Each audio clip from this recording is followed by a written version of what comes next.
দেখুন, গত ভিডিওতে আমি লগ অ্যাম্পলিফায়ার সম্পর্কে আলোচনা করেছিলাম। তো আজকে ভিডিওতে আমার আলোচনার বিষয় হলো অ্যান্টি লগ অ্যাম্পলিফায়ার, অর্থাৎ লগারিদমের বিপরীত যেটা অ্যান্টি লগ। ঠিক আছে, তো একটা অপারেশনাল অ্যাম্পলিফায়ারকে কিভাবে আমরা অ্যান্টি লগ অ্যাম্পলিফায়ার হিসেবে ব্যবহার করতে পারি সেটাই মেইনলি আজকের আলোচনার বিষয়।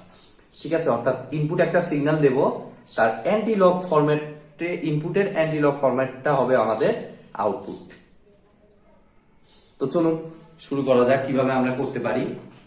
প্রথমত আমি ইনভার্টিং অ্যাম্পলিফায়ার আঁকিয়ে ফেলবো।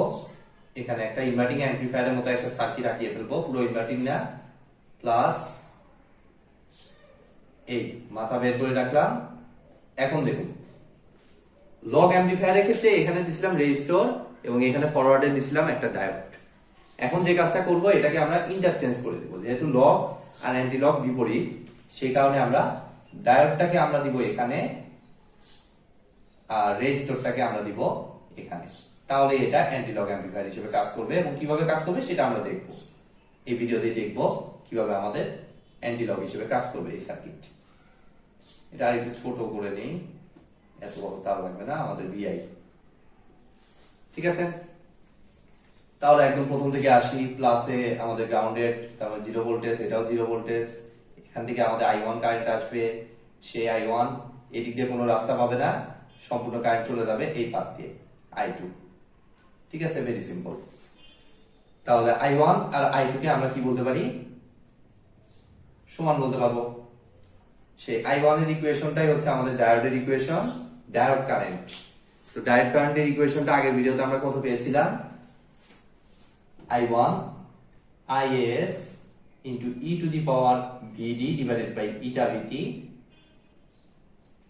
minus 1। যদিও আগের ভিডিওতে বিস্তারিত আলোচনা করেছিলাম যে IS হচ্ছে স্যাচুরেশন কারেন্ট, VD হচ্ছে এই ডায়োডটার অ্যাক্রসে ভোল্টেজটা, এটা হচ্ছে আইডিয়ালিটি ফ্যাক্টর, সেটা কোন ম্যাটেরিয়াল ব্যবহার করা হচ্ছে তার উপর ডিপেন্ড করবে, সিলিকন নাকি জার্মেনিয়াম। VD হচ্ছে থার্মাল ভোল্টেজ, অর্থাৎ টেম্পারেচারের উপর ডিপেন্ডেন্ট এই ভোল্টেজটা। আর I2 আমাদের কত আসতেছে? I2 বলতে আর এর অ্যাক্রসে কারেন্ট, আর এর এই সাইডের ভোল্টেজ 0, ওই সাইডে voltage V out divided by R. Simply আমরা লিখে ফেললাম। এখন আমরা দেখেছি আগের ভিডিওতে যে এটা অনেক বড় একটা রাশি আসবে, e to the power VD by eta VT, তার তুলনায় 1 অতি নগণ্য। সো এই রাশির তুলনায় 1 কে আমরা নেগলেক্ট করতে পারি বিধায় এটাকে আমরা লিখতে পারি IS e to the power VD divided by eta VT is equal to minus V out divided by R। তাহলে V out আমাদের কত আসতেছে? minus ISR into e to the power VD divided by eta VT। আপাতত এতটুকু পাইলাম। এখন একটু খেয়াল করুন যে VD বলতে আমাদের অ্যাকচুয়ালি এই ভোল্টেজটা, এই ডায়োডের অ্যাক্রসে এই ভোল্টেজটা। তো এই VD ভোল্টেজকে আমরা কি বলতে পারি? VD এর এই সাইডে ভোল্টেজ VI আর ওই সাইডে ভোল্টেজ 0। তার মানে VD is equal to mainly আমরা বলতে পারি V ইনপুট। তাহলে এই যে VD এর জায়গায় আমরা V ইনপুট যদি বসিয়ে দেই, তাহলে আমাদের আসতেছে minus ISR into e to the power VI divided by eta VT। তাহলে এটা হলো আমাদের ফাইনাল ইকুয়েশন এবং এটা কিভাবে অ্যান্টি লগ হিসেবে কাজ করতেছে দেখুন। লগ বলতে তো আমরা আগের ভিডিওতেই দেখেছি, আমাদের আসলে হলো লন ফাংশন। তো লন তো একটা বিশেষ প্রকারের লগারিদমিক ফাংশন। তো লনকে উঠাইতে আমরা কি ইউজ করি? ইউজ করি। তার মানে কি e টু দি পাওয়ার ফাংশনটা হচ্ছে অ্যান্টি লগ হিসেবে কাজ করবে।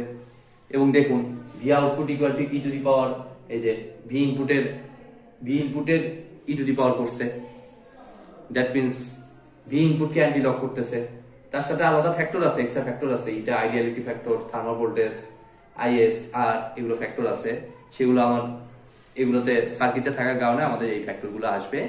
সো আমাদের আলটিমেটলি টার্গেট কিন্তু কমপ্লিট, যে আমাদের ইনপুট সিগন্যালকে অ্যান্টিলক করতে কিন্তু আমরা সক্ষম হয়েছি। তো অপারেশনাল অ্যাম্পলিফায়ার এভাবেই অ্যান্টিলক হিসেবে কাজ করে।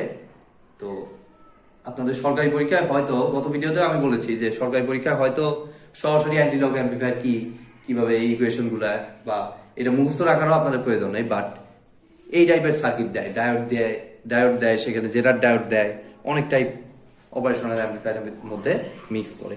সো আপনাদের যদি ইয়ে সম্পর্কে সম্যক ধারণা না থাকে, স্বাভাবিকভাবে সেই ম্যাথগুলো করতে গিয়ে কিন্তু আপনারা আটকে যেতে পারেন। সো এই টপিকগুলোতে একটু ফোকাস রাখুন। আজকের মতো ভিডিওটি এ পর্যন্তই। ভিডিওটি যদি ভালো লেগে থাকে অবশ্যই ভিডিওতে একটি লাইক দিবেন, বন্ধুদের সাথে বেশি বেশি শেয়ার করবেন, আর চ্যানেলে নতুন হয়ে থাকলে অবশ্যই চ্যানেলটি সাবস্ক্রাইব করবেন। ধন্যবাদ।